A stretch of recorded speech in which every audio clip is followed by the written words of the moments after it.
Hi, I'm Eva Medelik, and welcome to Closing the Intimacy Gap, how to restore and maintain the passion, connection, and put the fun back in your relationships. So whether you are in a relationship, looking to be in a relationship, just out of a relationship, or getting back into the dating world, this series is for you. I am so excited to kick off this series with dating coach Mike Goldstein. So Mike is a one-on-one online dating expert, founder of Easy Dating Coach, and he helps men and women make dating and relationships easy. He has been featured on the Today Show, the Star Ledger, Reader's Digest, and Shape magazine. 83% of Mike's clients enter relationships, which is the highest success rate in the country. So he is going to let us know how he gets that done. So welcome, Mike. I'm so excited to have you join us. Eva, thanks for having me. I'm so pumped to be here. Yeah. So Mike and I are both from New Jersey. So I love this New Jersey energy, even though I'm in California now. So I am curious to know, and so are our viewers, how you got started as a dating coach, because I would think of you more as maybe a football or a baseball coach. I did actually coach soccer at one point. Oh, there you go. My husband's German, so you guys could totally talk about soccer all day long. Oh, now we're talking. Yeah. No, I got started.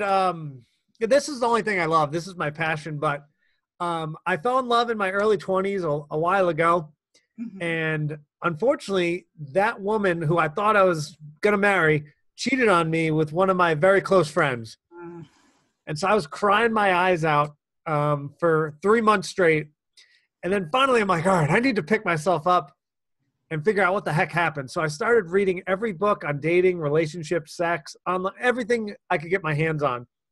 And I quickly realized I had no clue how women worked. And so that brought me on a journey to learn more about women and then get good at dating. And I did get pretty good at this. I got 7 of my friends married. Wow. And they're like, you should start a business. So I did. And then I kept getting 83% of my clients into relationships. And that was amazing. And so that's when Match, OkCupid, Harmony reached out. And they're like, how the heck are you doing this? No one's as successful as you. Mm-hmm. So we got talking. And then since then, we've been sharing data. And now everything I do is math and science-based for my clients. We're still getting 83% in relationships. And it's taken off about 5 years ago. I was on the Today Show. And so now we're just rocking and rolling and getting people married. That's amazing. So what do you think it is that makes you so successful? Great question. Honestly, it's working with really intelligent people and coming up with a methodology for online dating that's wildly efficient. I wasn't smart enough to think of it myself, but I was able to take it and make it better over the years. Mm-hmm. I've had it for over 10 years, and we're always tweaking it. But it's just so efficient where we get high-quality people on dates. And really, for women, we only need to meet about 6 to 8 guys to find someone you like using this. So when you only have to meet that many people, you're going to be successful. Yeah. Does that make sense? It does, because I know a lot of women that I know in my age group, in my peer group, that are going out on like 10 dates a week. What? That's a lot. I know, and they're setting these goals. It's almost like you got to kiss a lot of frogs before you find your prince, or I don't know what the methodology is behind that, since I never really, when I met my husband, online dating was just starting, and I just met because I dated his best friend, but that's another story. So you have a methodology? Mm-hmm. Can you give us a little insight on what that is and why it leads to such a huge success rate? Because when you say math, I just glaze over like. All right. We'll talk about it at a high level. Okay. And hopefully this won't be too boring. No, I won't. But like first thing is like women need to message men. Okay. And message them like crazy. Like I know women are like taught men need to chase and they should just sit there and wait. That's a terrible, terrible idea for online dating. If you message men, like let me talk from a male perspective. So let's pretend Eva was single and messaged me. I would be doing backflips because I'd be like, oh my God, this pretty woman messaged me and wants to go on a date with me. Like, this is amazing. When I do online dating, I literally probably get like 1, maybe 2 messages in a month. So when I finally get one, I'm like, oh, I got a message. Someone wants to date me. Like, this is exciting. So now a lot of women are going to be like, well, I've sent like 8 or 10 messages and they didn't respond or whatever. Those numbers are not big enough. I'm talking about like 50. And if 50 doesn't work, 100, then 150, 200. But ultimately, what we're trying to do, and the metrics I like, is if we send 50 messages, we get 12 men that want to go on a date. And then every week, you don't pick 10 of them. You just pick one. Mm-hmm. So when you've got 12 guys, it's probably pretty challenging to narrow it down to like, wait a second, this is the one I'm really excited about. And you go on that date, and then we repeat that for about 6 to 8 guys, and then you like someone. Does that make sense? It kind of does. I know when I started real estate investing and I was looking for properties, they say you really have to send like 100 marketing pieces out to get 2 or 3 responses, and then you work off those leads. And I guess you call them hot leads. Do you do that in dating too? Yeah, I like that. Yeah, those are the hot leads, and those are the ones you go after. Awesome. So you mentioned that men love to get these messages, and women, typically we are trained to let him chase and let him do all of the work, which for me seems like a lot of pressure to put on the guy. I just kind of think like, oh my God, poor thing. He must be so afraid of rejection to do all of the chasing all the time. So I know you and I've talked before about the fact that men communicate differently, and that we as women need to learn what that is so that we can communicate effectively so our communication lands.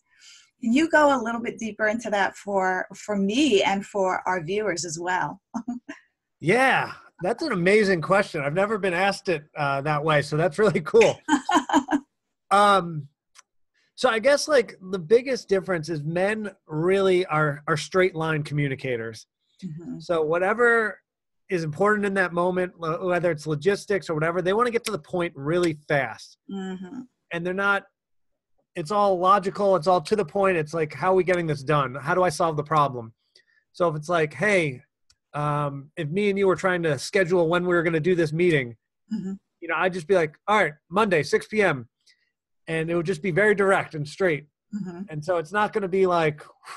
So on the flip side, like women, a lot of the time are using communication for a lot of different reasons, but one reason could be to figure out kind of the solution to something where really they've kind of got it, where maybe they may talk for 5 or 10 minutes and they're kind of going around in a circle, which is beautiful and elegant. And then when they finally get there, they're like, wait a second, I got it. And so sometimes women need that time to spend the 5 or 10 minutes talking to get there.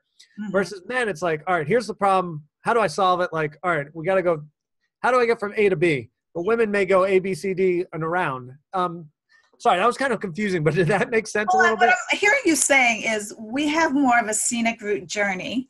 Mm-hmm. Yes. To get from one place. Oh, let's take the longer route because it's prettier to get there. And the men are like, no, let's take the fastest route between A and B is a straight line. That part I remember from math. I'm not the best mathematician out there. But yeah, they just need it direct. And a lot of times what I find with my clients, especially the women, they want men to figure it out.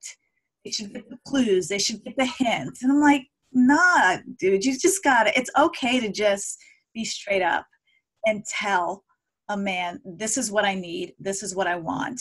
Instead of making them trying to figure out, because it's got to be like giving you a headache to try to figure out, does she mean this? Does she mean this? What if I do this? What if I'm wrong? You know, and so what I'm hearing you say is we just need to be direct in our communication with men because that will land for them and they won't take it personally. They're going to love that. So first of all, in terms of the scenic route, before we keep moving on, what I mean is women love to give the details. Yeah. So like when they're telling the story, they want to tell you like, all right, he was wearing this and then this happened and then that, which is beautiful. Like, and over communication is a good thing. Yeah. Scenic. Anyway, to your point, Sorry, what was your question? I love it because I took the scenic route to get there. See, I'm being a woman. No, So I loved much, it. yeah. So pretty much what I'm saying is that you're not going to be offended if we're very direct. And I know a direct form of communication. I'm very direct in my form of communication, especially when I'm in my driven business entrepreneur mode, which a lot of people can take offense to. And so what I'm hearing you say, that men need it to be direct. They appreciate that, and they appreciate the fact that you just got to the point quicker. Yes, absolutely. I think what we see happens, right, is women would love if a man just could like know what she wanted. Mm-hmm. And so like, let's say I'm dating someone who's really into quality time, and she just wished I would, call her on Sunday and be like, hey, Thursday, I'm taking you to dinner, and then we're going on this beautiful walk down the beach, and that is our plan for Thursday. I'm picking you up at 8, like, get ready. And she's like, oh, how did he know? And that would be great. But, when it gets to specific things, like, we don't know. And I'm very dumb. I have no clue what you want as a woman. So what we do love is if you go like, Mike, it would be amazing if we went on a date sometime this week. Mm-hmm. And then I go, oh, okay, well, how about Thursday? We do blah, blah, blah. So basically, yeah, we love a roadmap to your happiness. Mm-hmm. So you take out the map, you're like, Mike, this is what you do. Do this. And I'm like, oh, finally, a woman's telling me how to make her happy. I know what to do. I can do this. Mm-hmm. Does that make sense? It makes total sense. And so it actually puts a lot of responsibility on us as women to make sure that we communicate our needs effectively and to the point. But there is a part of the female nature that loves you to surprise us and kind of know, like, look, I know she likes this kind of chocolate, and I'm going to surprise her with this, without saying, Mike, I wish you would buy me this chocolate instead of that chocolate. So how do we balance out our need to feel that, oh my God, he's paying attention, he noticed that I like this, and he got it for me? Does that make sense? Absolutely. I mean, who doesn't want to be surprised with some fun stuff? But like in long-term relationships, it can get kind of bogged down. Mm-hmm. But what you can do is communicate that you do like surprises. Yes. And so that gives him an opportunity. So you're still giving him the roadmap. Mm-hmm. You're still like taking ownership of the relationship. Because I couldn't tell you how many women come talk to me and they're like, oh, this relationship was garbage. He never did anything for me. And I'm like, yeah, that doesn't sound great. Did you like tell him what you wanted ever? No, I didn't. I just assumed he would know. Yeah, that's so true. I'm like, I get that. Like, you want to be surprised, but like, we're dumb. Like, just assume we're like a 2-year-old and we don't know what to do, which is fine. I will take that. As long as you tell me what to do, mm-hmm. and if I don't do it, then I stink. Yeah. But if you tell me and I do it, all right. Yeah. And it's funny you should say that, because I did do that once with my husband. I was like, I've never had like a surprise party, and it would be nice to have a surprise. And, and he really did go out of his way to throw me a surprise birthday party. However, when I pulled up to the house, I heard like a house full of people talking. He forgot to tell them to be quiet. So but it was still a surprise when I got there, and very sweet. And it's just like, I really felt heard. I really felt heard. So, it's our responsibility to let you guys know what we want. And it's your responsibility to help us get that, so that we feel heard and appreciated. So as women, what can we do for you guys? Like, tell us how to make you guys happy. Yeah, I mean, it kind of goes back to what we were just talking about. The thing that makes us happy is really telling us how to make you happy. Oh. Believe it or not, like, women always think I'm nuts when I'm saying this, and they like don't believe me. Mm. But the number one thing that gives me the most satisfaction in a relationship is providing for my woman and making her happy. Mm. So when I see her light up and she's just like, like, I can't believe you planned this date, and I can't believe you took me to this restaurant, and this is the best salmon I've ever had, or Yeah. Like, this is so romantic, and you're such a nice guy, and you're such a gentleman. So that admiration, especially like admiration for like personality traits, like, Mike, you're such a giving person. Like, thanks for paying for this. Thanks for bringing me here. Mm-hmm. Thanks for helping me with my jacket. So it's the roadmap. So saying what she needs to make her happy, and then giving me the appreciation, which, especially for someone like me, and, not all men are like me, but Mm-hmm. I'm a words of appreciation from, the 5 love languages of Gary Chapman. Yeah. But most men really love getting appreciation for their woman, and just seeing, but all men, we love when our woman's happy. If she's ear to ear, Mm-hmm. we want to provide that as often as possible. If she's happy, smiling, I mean, that's the cake. That's the whole thing. So giving us the tools to provide that to you every day. Mm-hmm. And obviously we want a woman that comes to the table happy, like good family, good friends, good job, Mm-hmm. like everything going on. But then we can be the icing on the cake to, maybe we cook you dinner that night. Maybe even just as simple as, like, you're thirsty and we get you a glass of water and you say, thank you, you're a gentleman.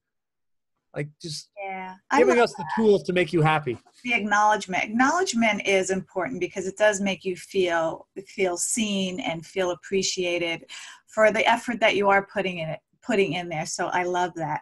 So what I want to hear from you is, if you can think of a success story in your dating coaching that you can share with us. I love hearing little stories at the end of the interviews where, I took this person from 50 bad dates to the love of her life, kind of. Whatever you got, share. Yeah. My favorite story is always Isabella, for a multitude of reasons.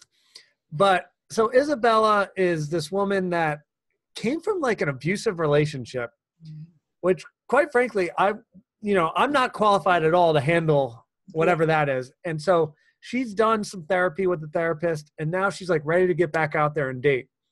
And she calls me up and says, Mike, I'm ready. I said, great, let's do it. And I knew, like, I've got her in the palm of my hand, and I need to be like gentle with her because she's went through some stuff, like abusive relationship. Anyway, so she's in her 40s. She's wildly intelligent, a little bit overweight, but beautiful, beautiful woman. Anyway, we pop her online, and I convince her that sending a lot of messages is the way to go, and ask the guy out. Like, who cares? Just get on the date and let them fall in love with you.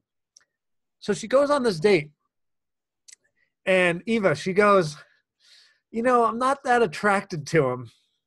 I said, well, how was the conversation on a 0 to 10? It was a 10. I said, okay. And then we built a list of the things she needed in a man. Does he have the things you want? Yeah, he has all the things so far. All right. Would you give him another chance if he asked you on a second date? All right, Mike, I'll give him a second chance. Second date, calls me. Mike, I'm still not attracted. How's the conversation? It was a 10. He's a gentleman. He's taking care of me. It's great. All right, fast forward. Date 5. Are you attracted yet? Not really, Mike. Like, come on. Are you still going to give him a chance? Yeah. Date 8. Eva, she calls me. She goes, Mike, Nick is the sexiest man alive. Oh, jeez.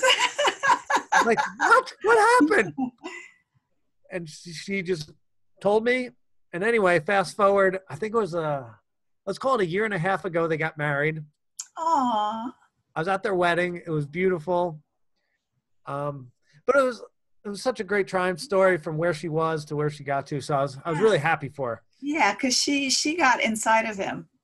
Yeah, and they really connected on that level for what, because I used to get criticized when I was dating, because my husband now is my second husband, and and I always went straight for who the person was and what was in their heart, mainly because I want to grow old with someone, and looks change. You may be hot today, but maybe you don't age that well. Who knows? And then looks change, but it's about really what's inside and how deep that connection is. So I love stories like that. But they used to criticize me like, oh, you're going out with him. I'm like, you don't get it. He's like the sweetest guy in the world, and he treats me well, and we have great conversation and laugh. And, you know, bottom line for me, that was what it's all about. I mean, I'm just fortunate I have a hot husband now, so good for me. But he had all of those qualities before looks. And that's what's important. So I love the insights that you've given to the women watching here, and even to the men. You know, sometimes the men could, I guess, say to us, please just tell me what you want and don't make me guess, so we can kind of both be a little bit responsible when it comes to dating again. But I know you have a special gift for our viewers who are watching. You want to share that with us? Yes, I would love to. So the gift I have is how men fall in love. And this is a really cool video. It's short. I know you guys are busy, so I think it's about 5 minutes long. I hope you enjoy it. And then I believe if you click the YouTube thing, you can go find a lot more videos if you want to see more of me. And then you can subscribe, and free content out of the wazoo for all of you. So I hope you guys enjoy that. And Eva, thanks for having me on here.